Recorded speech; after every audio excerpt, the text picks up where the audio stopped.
திடத்தோட சஞ்சல திருஷ்டியோட குழந்தைக்கு கொடுத்தான். சின்ன குழந்தை தான் சங்கரர். அவர் இருந்ததே 32 வயசு. அதுல வட்டுவா வேற இருக்கார். குட்டி சங்கரர், பால சங்கரர். அப்படின்னா சன்னியாசமே வாங்கிக்கல, பிரம்மச்சாரி.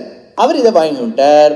வாங்கின உடனே அவருக்கு தோணிடுத்து, சின்ன குழந்தையாக இருந்தாலும் பரமஜானி இல்லையா, அவருக்கு தோணிடுத்து, இவ ஏழையா இருக்காளே, தாரித்திரத்தோட இருக்காளே, டெஸ்டிடியூஷன்ல இருக்காளே, இவளுக்கு என்ன நல்லது பண்ணலாம். ஒரு ஆச்சாரியன்னா ஜெகத்குரு ஜெகதாச்சாரியன்னா இன்னொருத்தருக்கு ஹிதைஷியா இருப்பான். அப்போ மகாலட்சுமி பிரகடனமானாலாம். பாருங்க, சங்கர விஜயத்துல இருக்கிறத நான் சொல்றேன். மகாலட்சுமி வந்தா, இவர் உடனே தியானிச்சார் மகாலட்சுமி அப்படின்னு சொன்ன மகாலட்சுமி அவருடைய திருஷ்டிக்கு தெரிஞ்சாலாம்.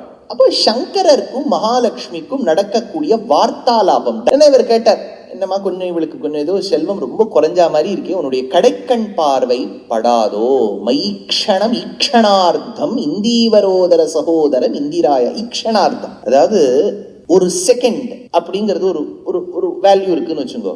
அர்த்தம்னுட்டா ஹாஃப் அ செகண்ட் அர்த்தம் இல்லை நம்ம கணக்குல.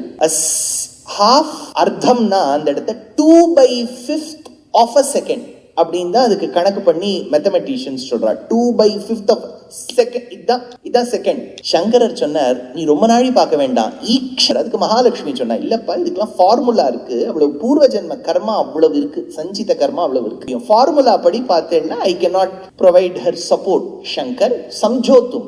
ஆதிசங்கரர் சொன்னார், ஏம்மா இந்த கர்மா தியரை அமைச்சது யார்? நாங்க தான். அப்படின்னா நீயே கொஞ்சம் ரூலை பிரேக் பண்ண முடியாது. எப்படி சங்கரா நான் பிரேக் பண்ண முடியும்? எப்படி நான் ரூலை பிரேக் பண்ண முடியும்? இல்லம்மா, உனக்கு தான் அதித்தின்னு ஒரு பேர் இருக்கே. அதித்தினா the one with the sovereign powerன்னு வரும். அதனால்தான் அஷ்டோத்திரத்துல அதிதீஞ்ச திதீம் தீப்தாம் வசுதாம் வசுதாரிணின்னு வரும். அதித்தின்னா சாவரன் பவர். இப்போ ரூலை மாத்தி எழுதினான்னு வச்சுக்கோ. அப்படி சொன்ன உடனே மகாலட்சுமி சொன்னா, பாயிண்ட பிடிச்சுட்ட சங்கரா, நீ எனக்கு அந்த பவர் இருக்குன்னு உனக்கு தெரிஞ்சிருக்கே, அதனால நான் இவளுக்கு அனுகிரகம் பண்றேன். அதுக்கு முன்னாடி நீ ஏதோ என்ன பாட வந்தியே பாடுனாலும். ரொம்ப செவிசாய்த்து மகாலட்சுமி உடனே அனுகிரகம்